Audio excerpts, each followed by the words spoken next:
Ang nangyayari, pinasok po ng mga wakwak na reactors ang Jungkar 23. May mga nakapasok. Ibig sabihin ay, ngayon, kasi dahil wala silang mga reactors, sino man nagre-reaksyon sa kanila? Yan po mga kung sino-sino na nagpapakilalang kalingap daw sila. Pero ang topic nila, sirain si Yang Mi, siraan si Andy Cabral, siraan si yung mga nasa yung mga nasa Jungkar 18. So hindi po tama 'yon. Simula doon sa comment ng mga viewers, kinakampihan ng mga reactors na nagla-live laban dito sa Jungkar 18. Na mali po kasi ang Jungkar 18, yan po ay legit na isang grupo ng mga sponsors po yan na walang ginawa kundi mag-sponsor lang. Hello mga sangkay, mga kalingap! Welcome back to my channel.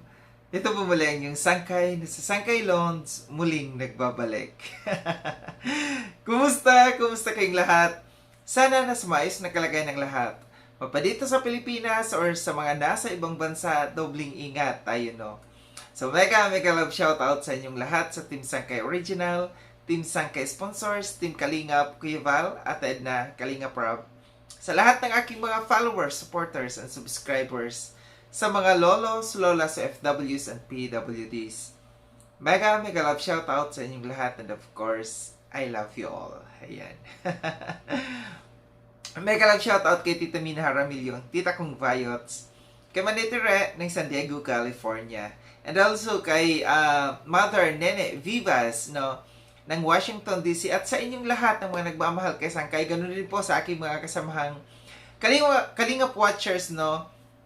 Mega love shoutout sa inyong lahat. Ngayong araw na itong mga Sangkay, gagawa ako ng reaction video. Ito yung patungkol sa live ni Ate Edna, no. Na alam natin na mayroong kaguluhan between Jungkar 18 and Jungkar 23. And nasabi dito ni Ate Edna na sinasakyan or pinasok ng mga wakwak na reactors itong Jungkar 23. So, panoorin natin itong live na ito ni Ate Edna. Then after natin na mapanood, magbibigay ako ng opinion or kuro-kuro patungkol dito. Tara mga sangkay, mga kalingap, panoorin natin. So, ito pong mga issue na ngayon na napansin natin sa mga ibang mga reactors. May nagsasabi na mga kalingap reactors daw. Yung iba naman, hindi naman kalingap, pero kalingap daw sila. Tapos nandito ngayon, nasa Jungkar. So, papasukin naman ng mga comments, mga viewers, na iba-iba rin ang mga opinion. Hindi natin alam kung sila ay mga bashers o talagang solid na supporters o fanatic. Kasi ganyan yung nagsisimula yung mga hindi pagkakaunawaan, tapos batuhan ng mga comments. So ngayon po, ito po ang paliwanag lang po tungkol po sa Jungkar 23 at saka Jungkar 18. Alam natin po ang Jungkar 18, siyempre, kumbaga, ugatan na yan, halos lahat ng team ay nabuo po yan ng Jungkar 18. Tapos ngayon, nagkaroon ng medyo hindi pagkakaunawaan, which is normal lang po sa bawat samahan. No? Normal naman sa samahan. Pamilya nga na merong hindi pagkakaunawaan. Family na yun, ha? Dito pa kaya sa atin sa community sa social media. Dito sa atin sa Kalingap. So, meron pong hindi pagkakaunawaan. Ngayon, balansehin po natin. Ito pong Jungkar 18 ay kumbaga stable na siya, established na siya. At nakita po natin na meron silang pagtulong na ginagawa, hindi lamang po sa kay Jungkar, kay Jomar at Carla, kundi pati na rin sa ibang program ni Kuya Val. So, tama po yun. So, yun yung sagot natin doon sa kanina sa live. Dapat natin na kung tama ba na mag-sponsor, tama po yun. Halimbawa, Jungkar 18, nag-sponsor kay Krista. Nakita natin na nag-sponsor yung mga sponsor na nasa Jungkar 18. Ay, yun po talaga ang dapat gawin ng mga sponsors natin. Huwag po tayong mag-stick doon lang sa isa na nakita naman natin na okay na kumbaga meron na silang kumbaga nabigyan na natin ng ng opportunity, nandiyan na bago na yung kanilang kahit pa paano ay nabago na yung buhay. At ngayon meron namang bago na naman beneficiary na nangangailangan talaga ng the same need ng ating katulad ni Carla. Nandun siya sa sitwasyon ngayon kung saan si Carla nagsimula. So, pwede tayong tumulong doon. Ngayon, ang tanong, ang nagiging issue kasi, bakit daw daladala pa yung pangalan na Jomcar 18 ay iba naman ang tinutulungan?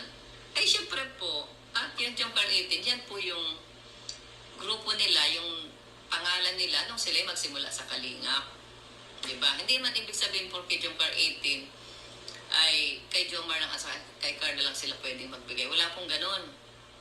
Ang sponsor, may kalayaan sila kung sino ang kanilang tulungan at wala tayong pakialam doon. Guys, kahit reactor ka pa, kahit si Kuya Bal at saka si Kalinga Prab, wala man yung pakialam dyan kung sinong gustong tulungan. Basta tama yung proseso ng pagtulong.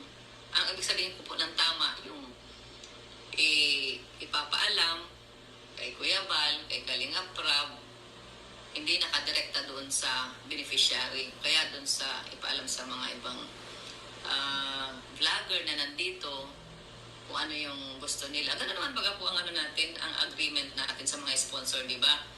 Tatawag sila, makikipag-usap, o kaya mapunta kala Edo, kala kung sino yung mga vlogger dito kay Papa Dan. Dito sa bahay, nandito ngayon sila Rich Falcon, si Berador, sila Mara, yan. Minsan nire-reach out nila para makarating kay Kuya Balang tulong. So, ganun po yon. Dahil yan ay pera nila at kusang loob nila yan mula sa kanilang puso, wala po tayong pakialam dyan. Lalong-lalo na po yung mga reactors, na nagsasabing reactor sila ng Kalingap, pero ang mga pinagsasasabi ay hindi maganda. So, nasa atin na po yung mga viewers kung maniniwala tayo na sila ba talaga ay Kalingap o hindi.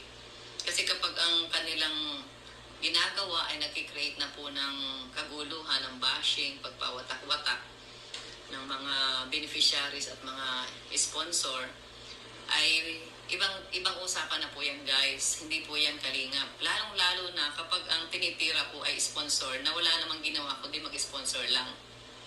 Walang channel, katulad ni Sir Andy Cabral, tahimik na nag-i-sponsor, pero merong reactors na sinisiraan siya. Anong reason? Hindi natin maintindihan, tapos makiklaim na siya ay Kalingap. Ay, ang tinutulungan nila, Sir Andy, Kalingap. Siguro mas maganda huwag na mag-reactor, tumulong na lang siya. Para maranasan din niya yung pagtulong kung talagang siya ay Kalingap. Kasi ang Kalingap po, ang nagbabayad lang sa atin, sa mga sponsors, sa atin, sa Kalingap, ay yung charity. Diba? Yung pagtulong, yan lang naman ang nagbabayad sa atin, walang iba. Sila, ang Jomcar 18, yung mga sponsors nila, ay mga string attached. Mga string attached. Ngayon, dahil lumaki yung Jomcar 18, merong mga hindi pagkakaunawaan, di ba? Kahit saan namang community, merong hindi pagkakaunawaan. So, ang nangyari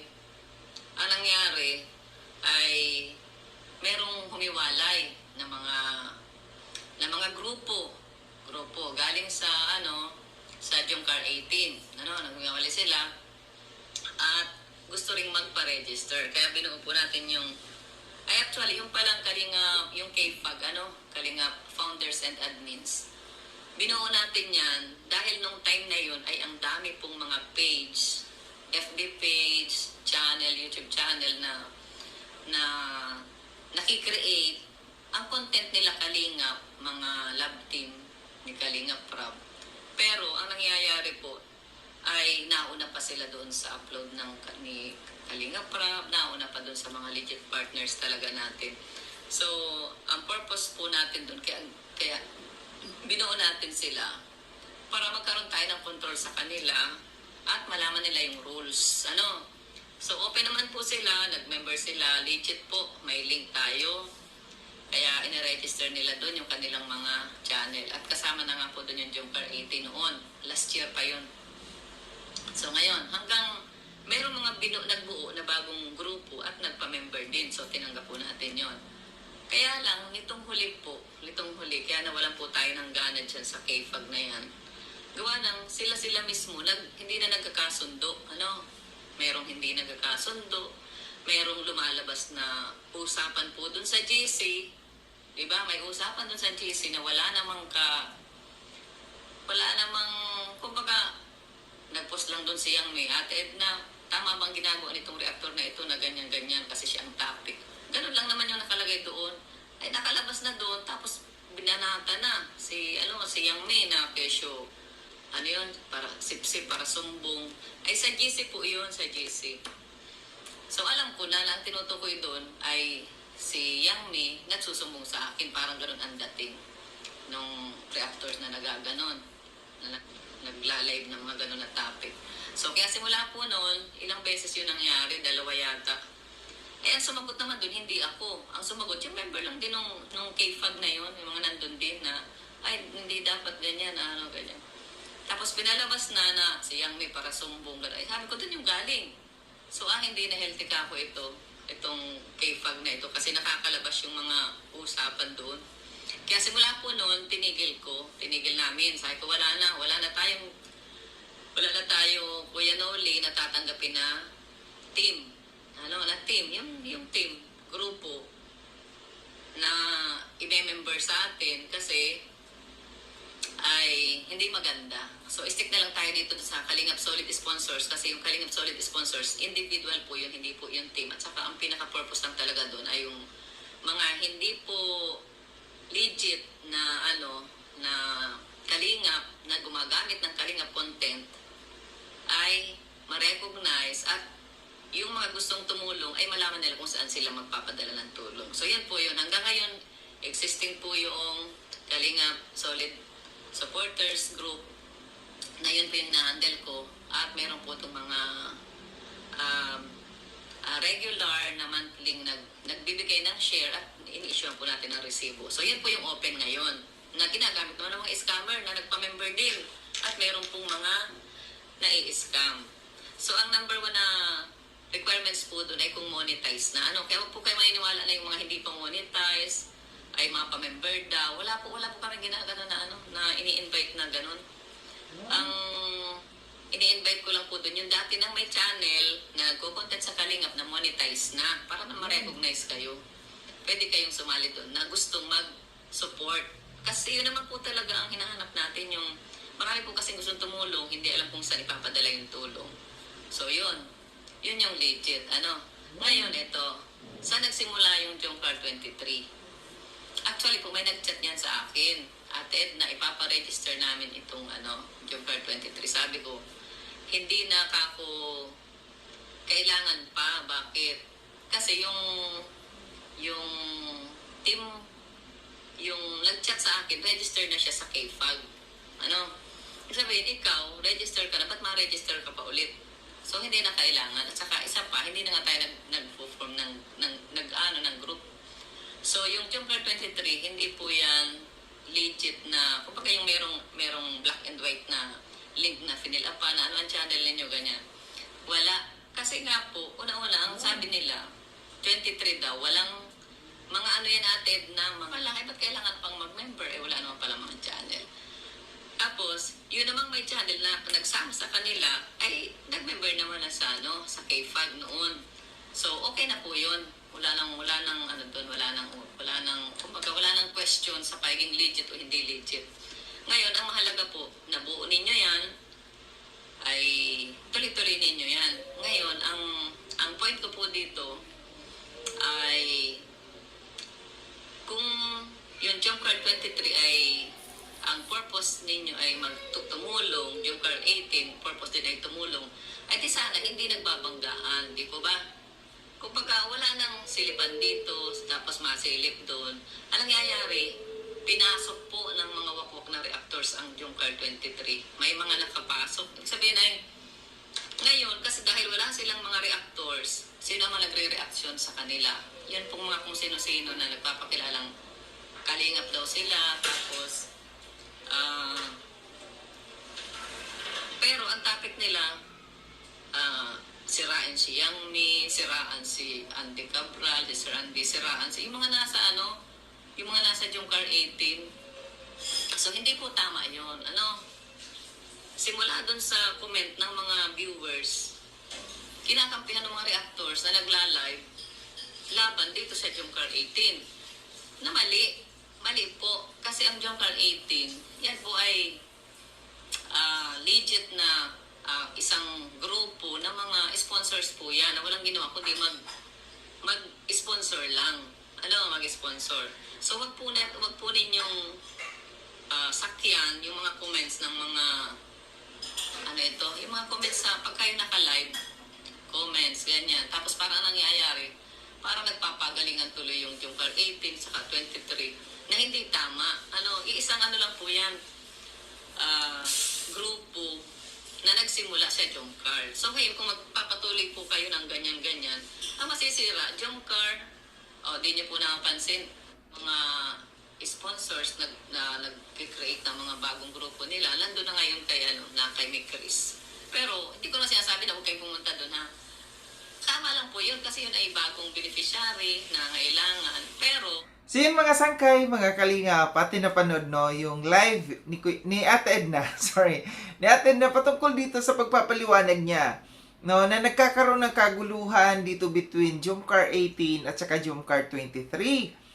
Ang paliwanag niya dito, no, umpisa yung sabi niya, na nagkahiwalay talaga, no, kasi may mga sponsors na galing sa Jungkar 18 na umalis yung ibang mga sponsors at nagtayo ng grupo nga na itong Jungkar 23.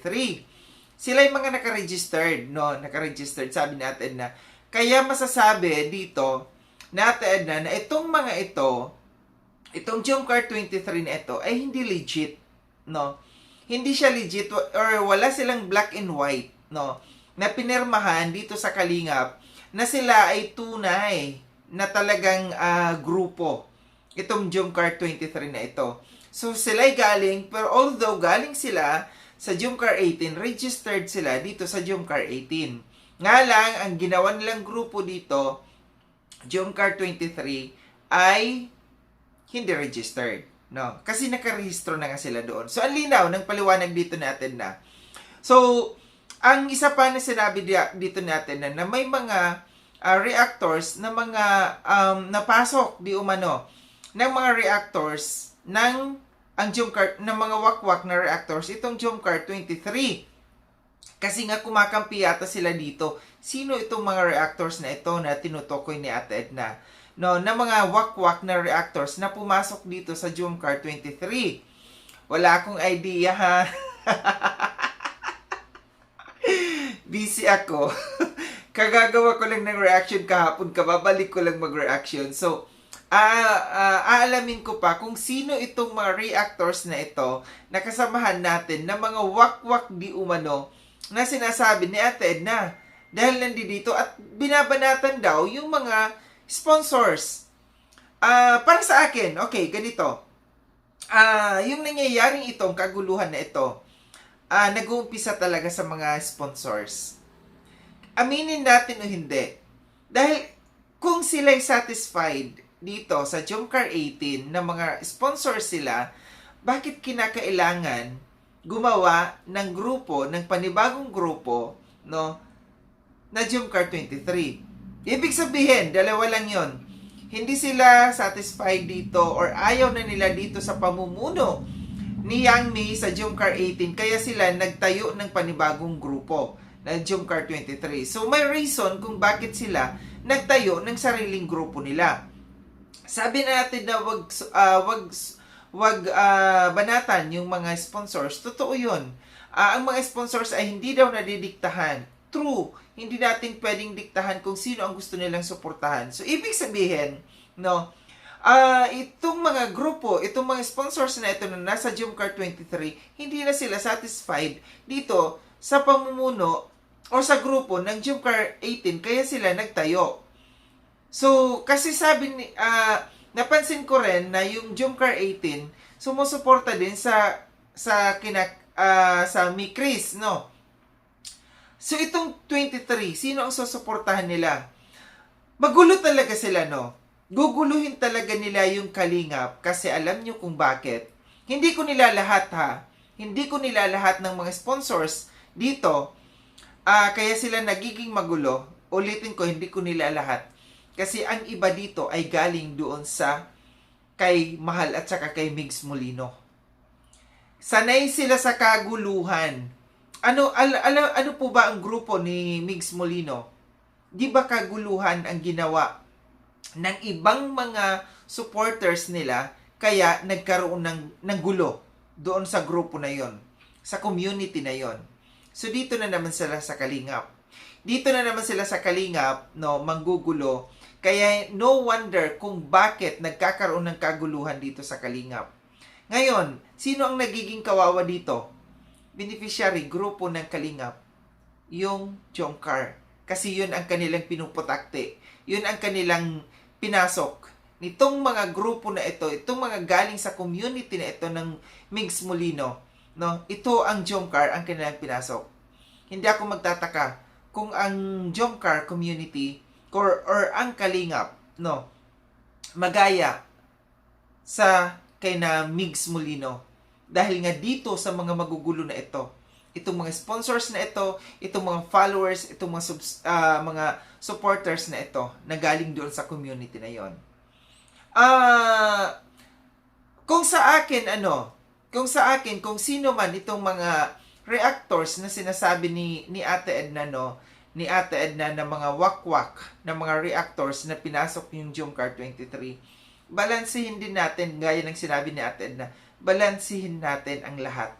Huwag tayo lamang kumampi kung saan meron kang nakipakinabang doon, or huwag tayong kumampi kung ikaw ay galit dito sa Jomcar 18, nakapasok ka dito, may panibagong grupo na kumakalaban sa Jomcar 18, papasok ka dito, ito yung pagkakataon mo na para dito ka sumuporta sa Jomcar 23. Huwag, balansihin natin.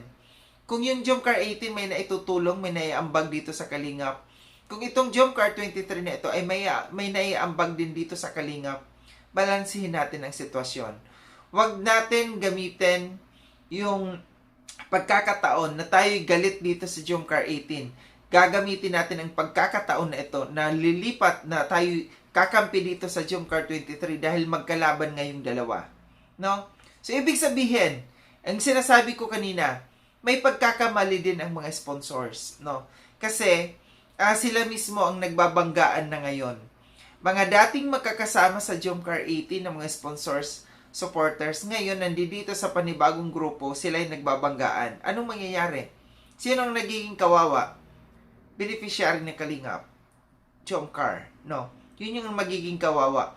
Kinakailangan talaga mabigyan ng aksyon ni na Kuya Val, ni na Kalingap, probably na Ate Edna. Itong pangapangyayaring ito, malinaw. No, malinaw na ang mga kaguluhan dito, ang apektado dito, yung beneficiary ng Kalingap. Dapat may solusyon, dapat magawa ng solusyon para hindi masira, no, yung love team na ginawa ng Kalingap. Muli, maraming salamat mga sangkay sa panonood. Sa bagay di pa nakapag-subscribe kay Sangkay Loans, subscribe niyo na po ako. Click yung notification bell para updated kayo sa lahat ng mga videos na aking gagawin. Like and share itong video na ito mga sangkay. Kita-kits tayo ulit sa susunod na video na aking gagawin. Ingat kayo sa ang dako ng mudumang kinaroroon. Paalam ng mga sangkay mga Kalingap, paalam.